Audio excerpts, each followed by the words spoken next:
Hello, my name's Angela from Angela Simpson Functional Medicine Physiotherapy. Thanks so much for coming to my website, and thanks for coming to this page titled Fatigue and Low Energy. And this is such a common symptom for a lot of people, whether or not you've been diagnosed with a disease or a condition, or you're just living with it on potentially a low level on a daily basis. It's something that often people are wondering if they're ever going to be able to address and get themselves feeling better again.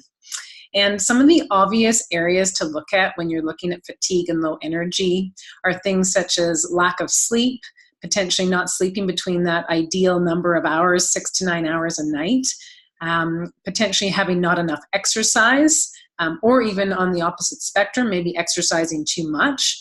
Both of these extremes can affect the ability of the body to activate the natural energy cycle. And again, an obvious one could be poor diet choices. So potentially eating foods that are too high in sugar or simple carbohydrates, potentially foods that are too high in salt, processed packaged foods, foods that are high in saturated fats. All of these types of foods don't contain the minerals that are required and the nutrients that actually activate our natural energy cycle throughout the day. And often, especially things like caffeine, will cause us to have short-term bursts of energy and then a drop-off. And so we might feel short-term energy throughout the day, but then we will be followed by a drop, and we'll be looking for ways, again, to produce that energy. And often we'll be looking for those quick fixes, which over the long term actually don't help us to produce energy or reestablish and activate that natural energy pathway within our bodies.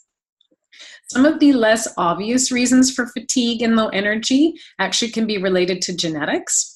And so sometimes people don't realize it, but they might have what's called poor oxidative stress genetics. And what this means is when you have poor oxidative stress genetics, you actually require more antioxidants coming into your body to help you activate your natural energy system.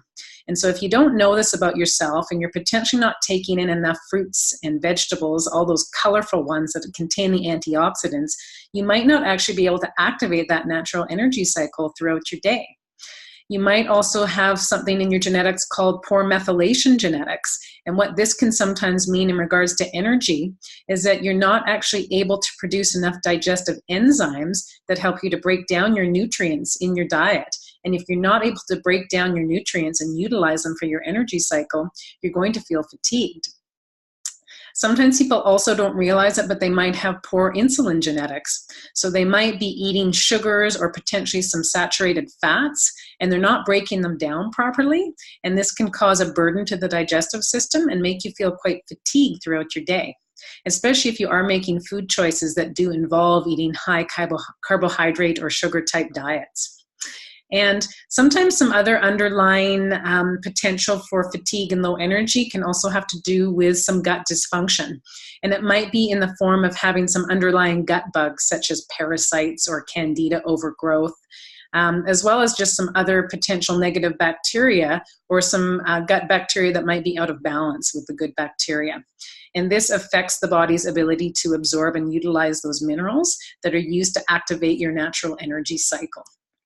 And as well, sometimes people don't necessarily always directly associate it, but when you are under chronic stress, even if it's at a low grade and it's not something that is acute and affecting all aspects of your life on a daily basis, it can affect your ability to produce the proper digestive enzymes required for you to break down your nutrients to absorb those minerals that activate that energy cycle.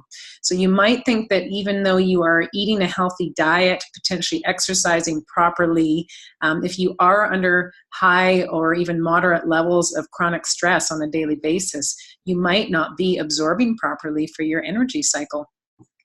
And so if you have been suffering from low energy and chronic fatigue for a long time, maybe even decades, and you still haven't discovered how to help yourself, it's essential to learn about what the true root cause of your energy depletion is.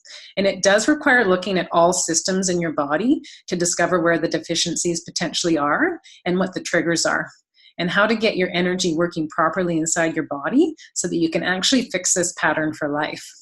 And if you are interested in learning more about fatigue and low energy and how you can get your energy back, I'm happy to help you. I'd like to have a free 45-minute consult with you to talk about this or some other health problems that you're experiencing in your life and discuss if it's a good fit for me and you to work together to help you better your health.